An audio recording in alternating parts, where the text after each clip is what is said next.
안녕하십니까.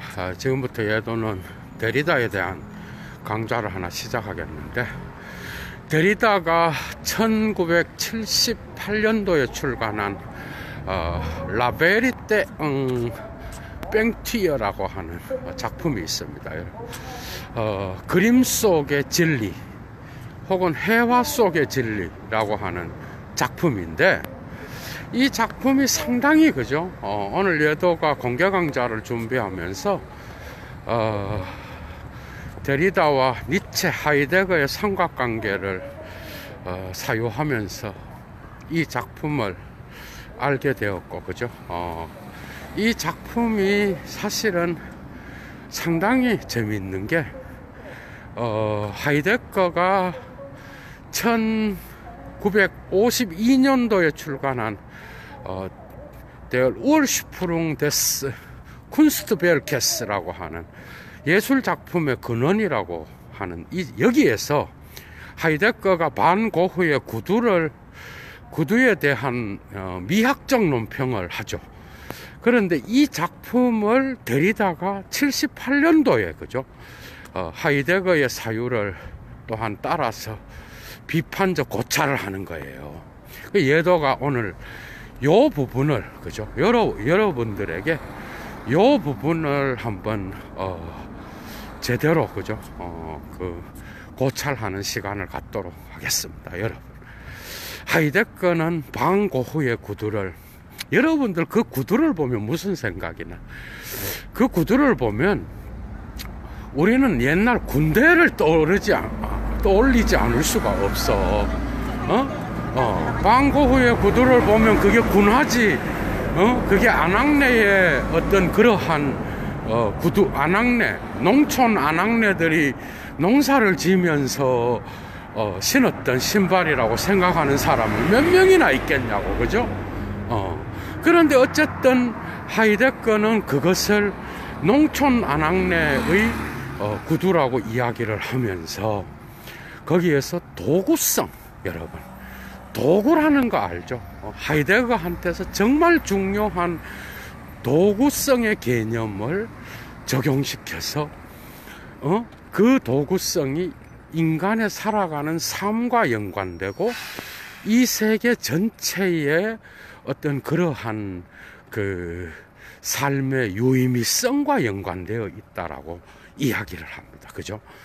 그러면서 이제 이 안악내의 구두를 미학적, 하이데거, 후기 하이데거의 어떤 그 예술 세계에서 드러나는 그러한 진리 담론과 연결시키고 있다라는 거.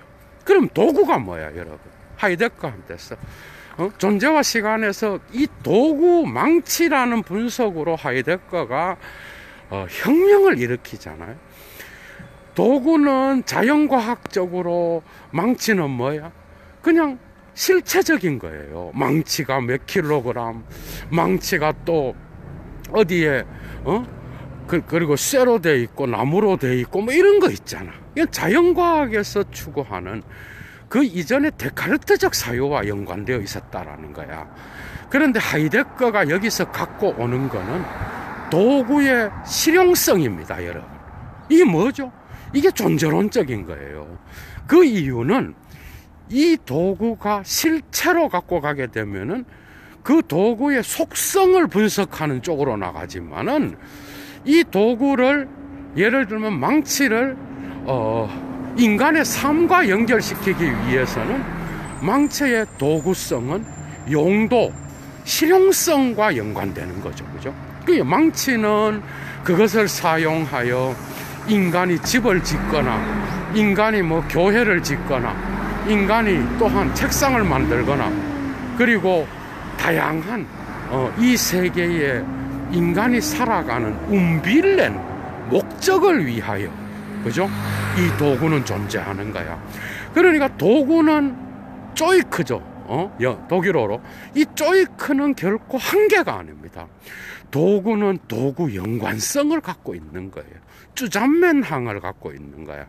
이 도구의 쭈잔맨항은 결코 도구 자체의 하나를 가지고는 설명될 수 없는 거예요. 예를 들면 그거죠. 여러분 손에 들고 있는 이제 예도가 예를 듭니다. 핸드폰이 있죠. 그 핸드폰은 여러분들의 도구입니다. 그죠? 그런데 그 핸드폰은 그냥 도구. 그래 실체로서 분석하면 어떻게 돼?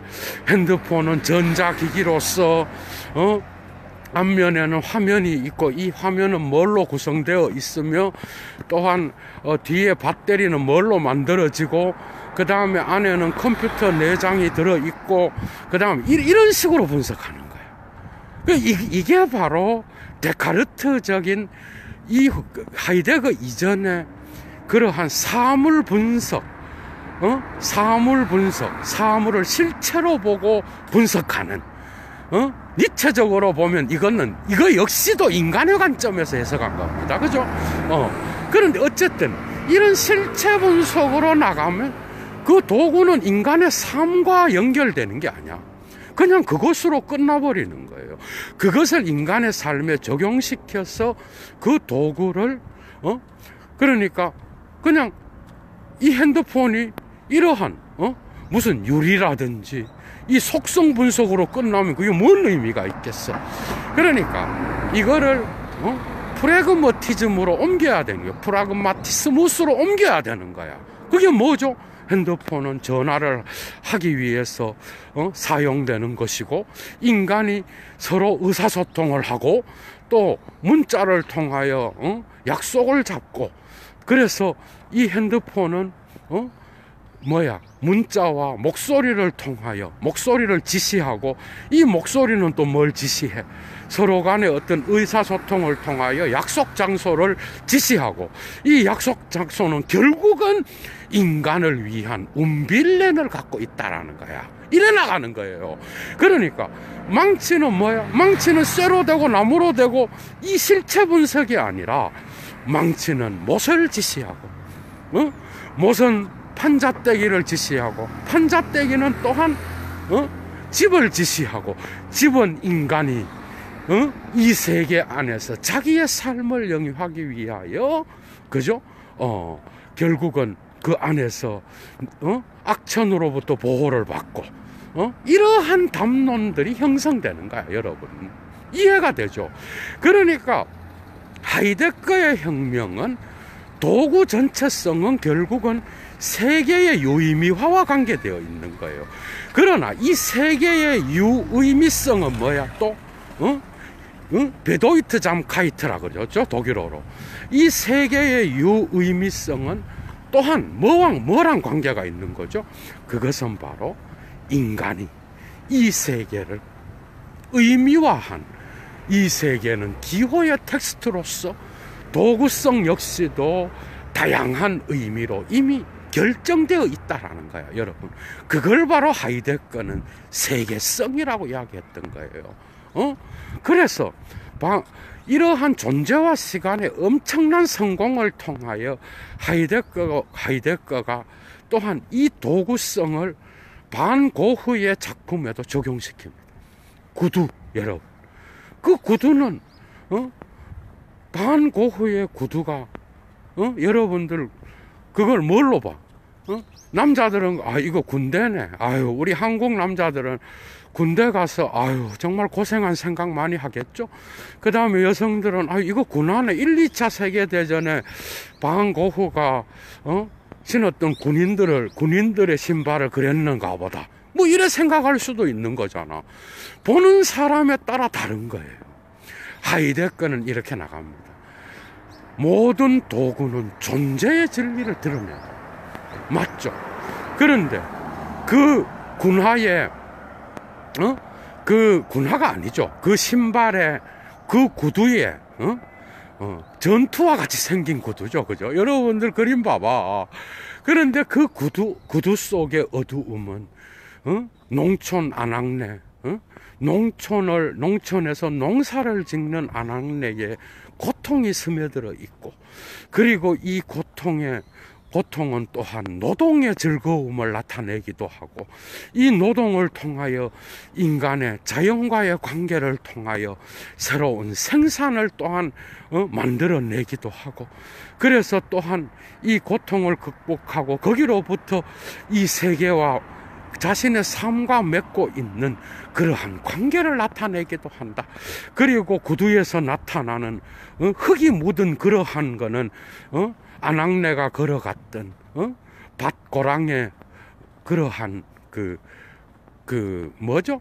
밭고랑을 매면서 걸어갔던 고달픔을 나타내기도 하지만 그런 이후에 수학의 기쁨을 또한 맛보는 그러한 노동의 가치를 표현하기도 하고, 그래서 그 구두 자체가 아니라 아낙네의 삶과 연결되어 있고, 이 아낙네의 삶은 땅이라고 하는 사방세계죠. 이 땅과 하늘과 자연과 맺고 있는 인간의 전체적인 그러한 삶의 기호로서, 그죠? 표현될 수 있다라는 거. 그래서 구두는 뭐다? 구두는 우리가 신어서 편하게 가기 위해서 나타나는 그런 거다.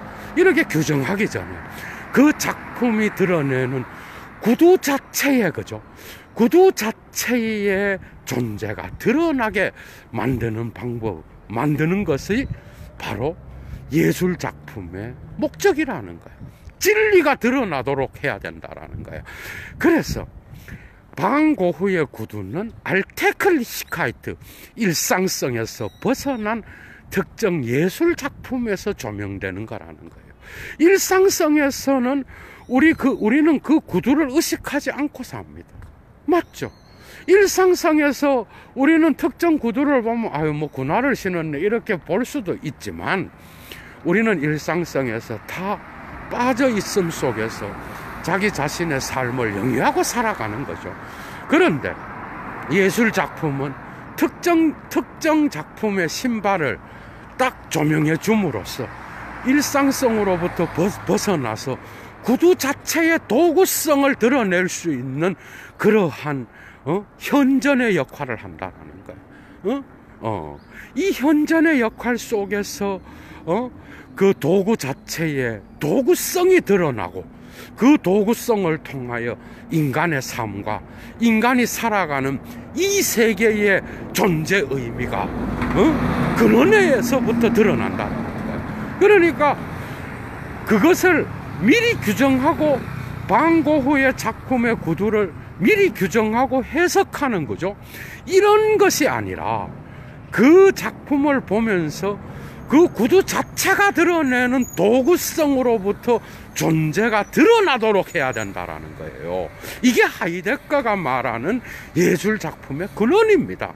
존재의 근원, 알레테이아, 이미 있었던 특정한 진리 담론이 해석자와 만나서, 작품을 바라보는 관람자와 만나서 드러나는 그러한 존재 의미로서, 그죠? 밝게 열어 밝혀지는, 에얼슐로센하이트, 열어 밝혀지는 그러한 예술 작품, 거기에서 존재 의미를 찾아내는 게 바로, 그죠? 예술 작품이 갖고 있는 근원적인 목표라는 거야, 여러분. 그래서 예술 작품의 근원이에요. 존재가 드러나는 장소.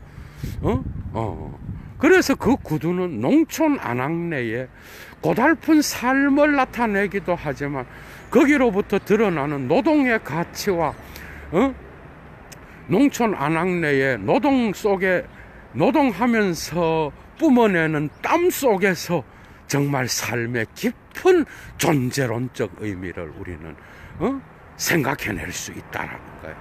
이해가 되죠? 이러한 해석이 바로 하이데거가 예술작품의 52년도에 출간한 예술작품의 근원이라는 책에서 말하고 있는 거라고. 그런데 데리다가 이걸 왜 끄집어 오겠어요, 여러분? 여기에서도 여러분들의 하이데거와 니체의 삼각관계가 들어있습니다. 이 논평을 보고 샤피로라고 하는, 내가 볼 때는 이게 뭐 미국의 어떤 미술사가라고 그러는데, 이름으로 볼 때는 미국에는 워낙 유럽인들이 많잖아, 그죠? 마치 프랑스 이름인 것 같아.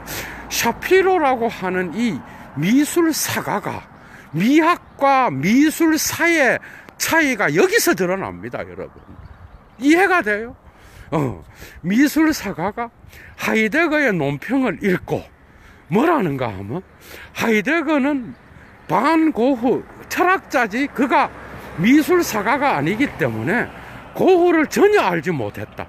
고흐의 신발은 고흐가 도시에서, 파리에서 살아갈 때에, 그죠? 도시에서 살아갈 때에 어떤 중고상에 가서 중고 물품으로 사서 고흐가 신고 다녔던 그 신발이라는 거예요. 그 신발은 바로 고흐 자신의 신발이었다라고 비판을 하는 거예요. 그러면서 하이데거를 까는 거야. 얼마나 웃기는 거야, 여러분.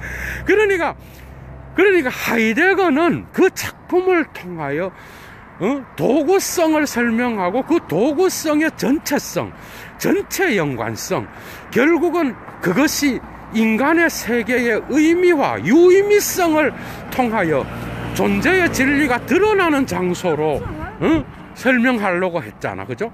이것을 샤피로라고 하는 미술사가는 이렇게 나가는 거야.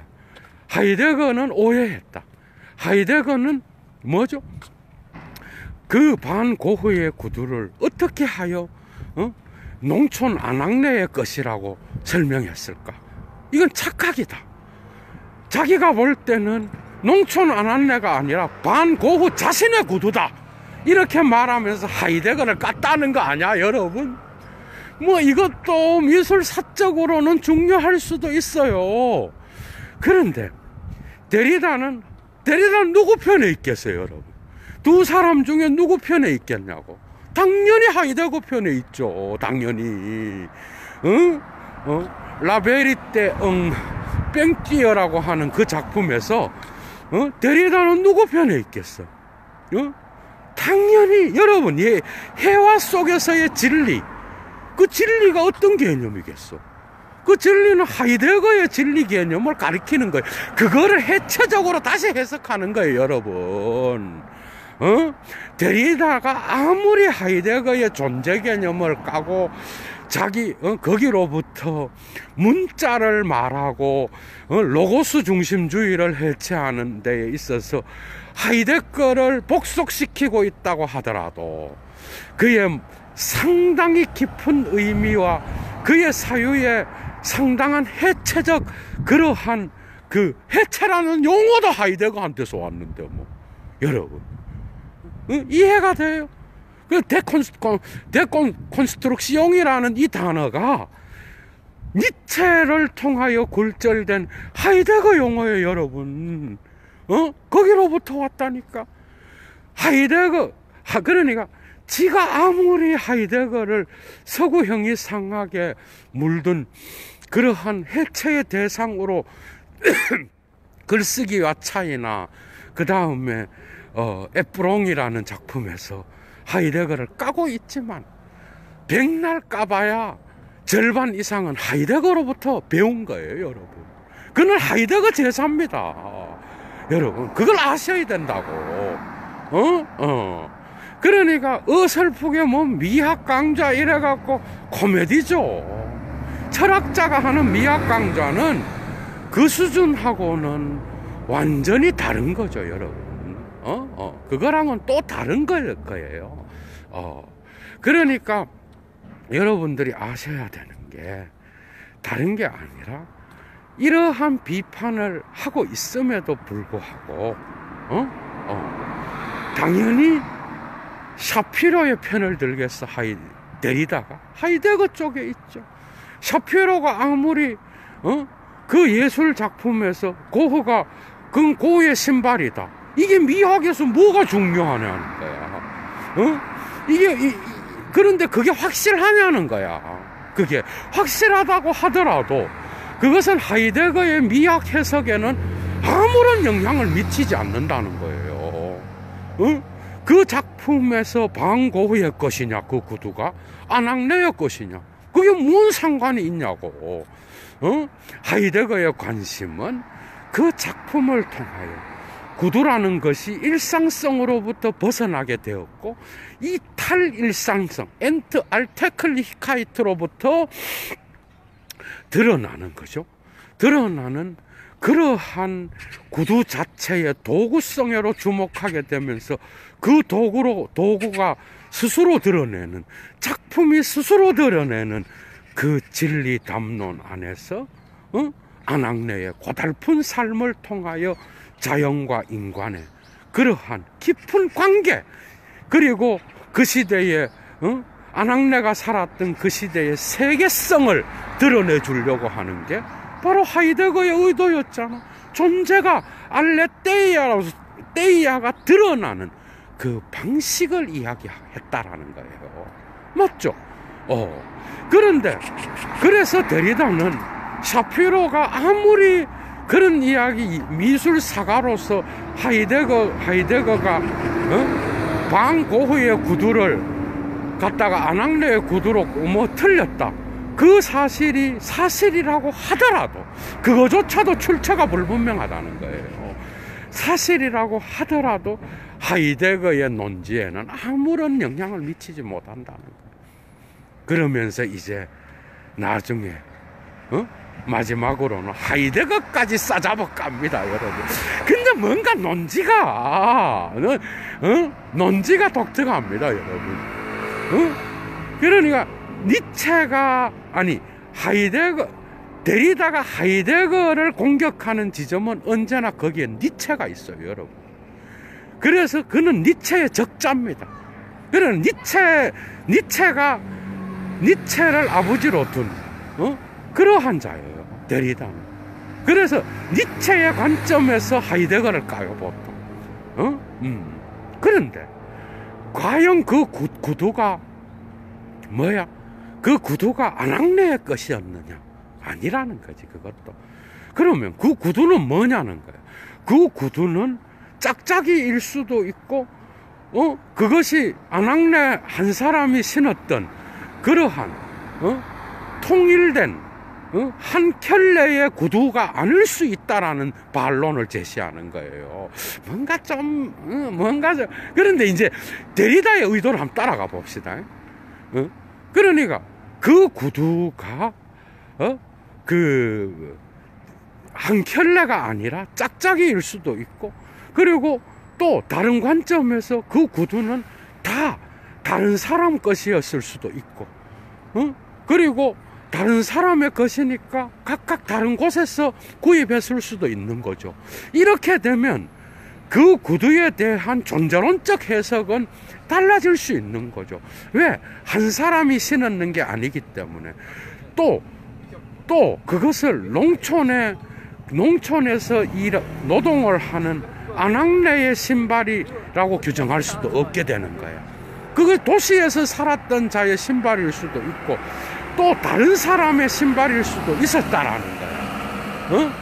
이렇게 되면 하이데거의 존재를 드러내는 그 진리는 굳이 안악내의 구두라고 규정을 하고 그것을 해석하는 것은 예술 작품의 다양한 해석의 관점주의를 놓치고 있는 게 아닌가. 결국은 이걸 이야기하려고 그랬던 거예요. 여기에 니체의 사유로 하이데거를 또 까는 거야, 여러분. 뭔 말이죠? 진리의 기원 같은 것은 없다는 거예요. 이것은 그라마톨로지에서도 말하는 거야, 여러분. 진리라고 하는 거는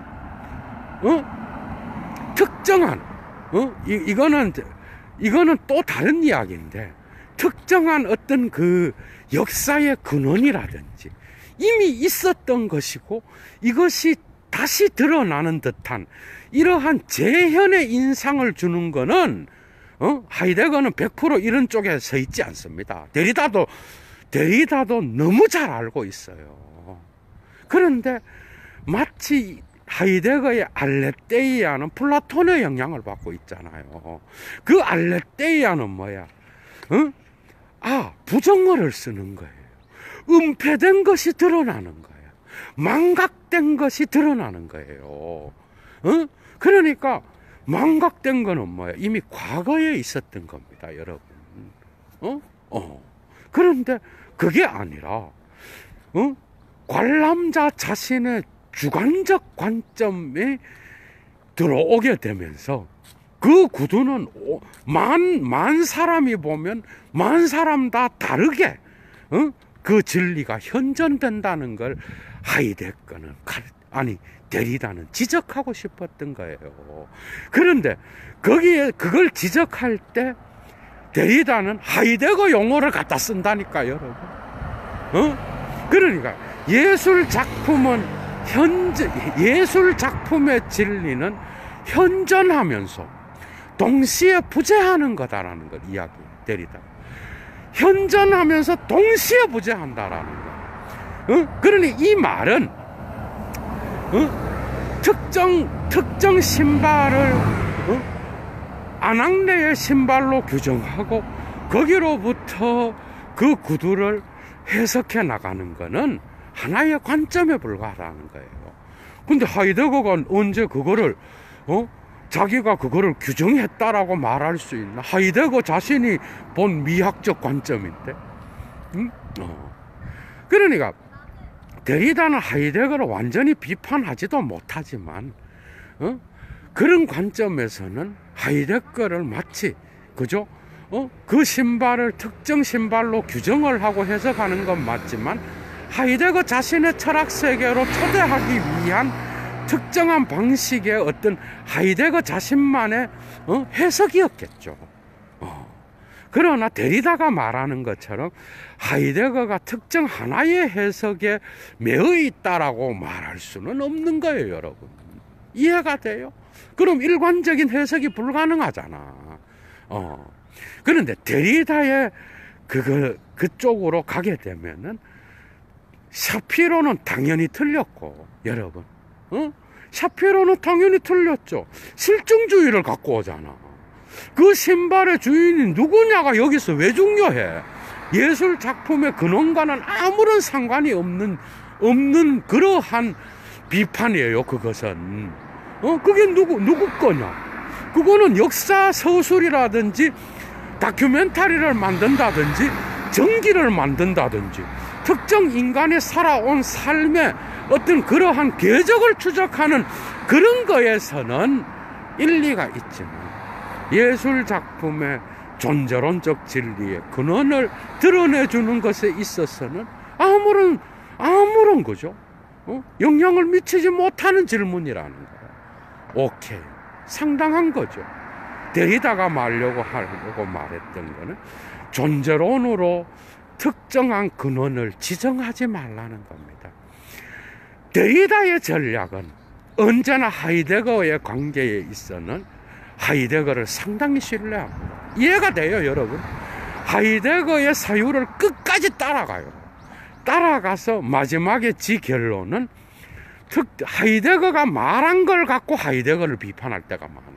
하이데거가 존재라는 단어를 X표를 쳐야 된다 그러잖아요, 여러분. 그런데 여기서도 동일한 말이에요, 이것은. 데리다가 여기서 드러나는 그 존재는 언제나 현존을 갖고 있지만, 여러분, 이런 거예요. 이게 어려운 게 아니야. 내가 예도가 지금 방고흐의 구두를 보고 있어. 그럼 예도에게 현존하는 진리가 있겠죠. 근데 그게 다예요. 그 작품에서 드러나는 게 그게 다냐고. 나의 예도의 삶이 언제나 거기에 함께 들어가 있는 거예요. 맞죠? 근데 이것도 하이데거가 다 얘기한 거라고, 여러분. 그런데 왜 예도에게 현존한 진리가 안베젠트한 게 다가 아닌가? 예도가 다음날 봤을 때는 그 그림은 또 다른 진리를 드러내.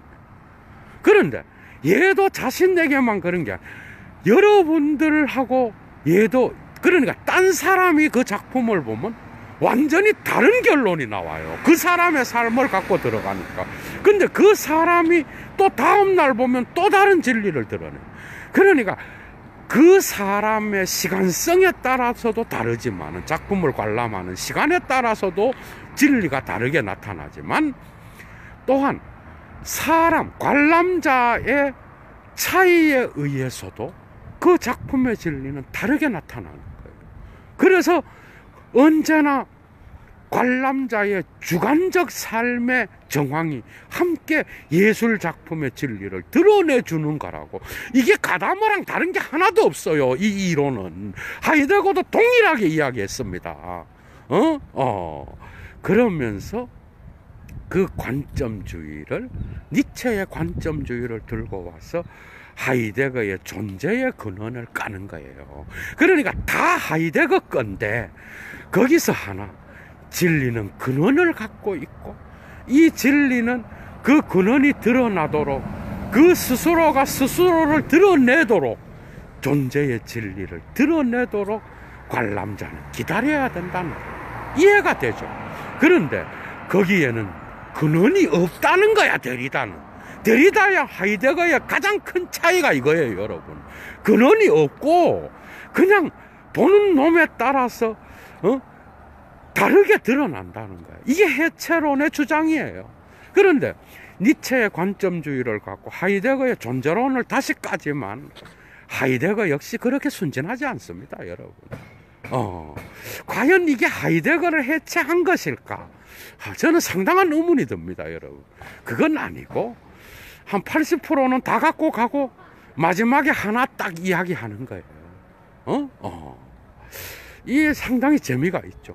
그러니까 데리다의 관점은 그 구두는 주인도 없고 우리는 알 수가 없다는 거예요. 맥락을 집어넣는 거는 관람자 자신의 그 주관이라는 거예요. 그래서 맥락을 집어넣고 그 예술 작품의 진리는 각각 다 다르게 드러난다라는 이야기를 하고 싶은 거야, 여러분. 이해가 되죠? 그렇기 때문에 해체론과 해석학, 그러니까 데리다의 해체론과 하이데거의 해석학의 차이를 사람들은 말하지만 하이데거 철학의 해석학을 깊이 있게 공부한 자는 그죠? 결코 데리다의 이런 주장이 하이데거의 그러한 해석학과 크게 다르지 않다라는 것. 그러나 하이데거가 가끔 존재론으로 존재를 묻고 그것을 기원을 찾아서 마치 기원이 드러내는 것과 같은 그런 발언을 할 때 그는 바로 하이데거로부터 니체로 옮겨서 니체의 사유로 하이데거를 비판하는 그러한 공격자로 변한다는 거예요. 여러분, 이거는 예도의 강좌에서만 들을 수 있을 거예요, 이런 이야기들을. 그래서 그 데리다, 니체, 하이데거의 삼각관계는 독특한 관계입니다, 여러분. 이 작품에서도 드러나고 있어요. 데리다의 미학에서도. 언제나 진리의 현저는 확정되는 게 아니다. 그 현저는 언제나 부재를 포함하고 있다. 이게 데리다가 말하려고 했던 겁니다. 그러나 이거 역시도 하이데거가 가르쳐준 그러한 방식이었습니다, 여러분. 자, 재밌었죠? 이 옳은 차이가 있다라는 거 기억하시고, 여러분들이 또한 미학의 분야에서도 또 다른 차이들, 데리다가 이러한 책도 썼었다라는 거 기억하시고 꼭 1차 자료가 있으면 준비해서 읽어보시고, 여러분들이 또한 하이데거의 철학에도 후기 철학에도 관심을 갖고 지켜보면 여러분들의 삶이 또한 인문학을 통하여 풍성해지지 않을까, 예도는 생각합니다. 자, 예도 물러가겠습니다. 좋은 하루 되십시오. 주스.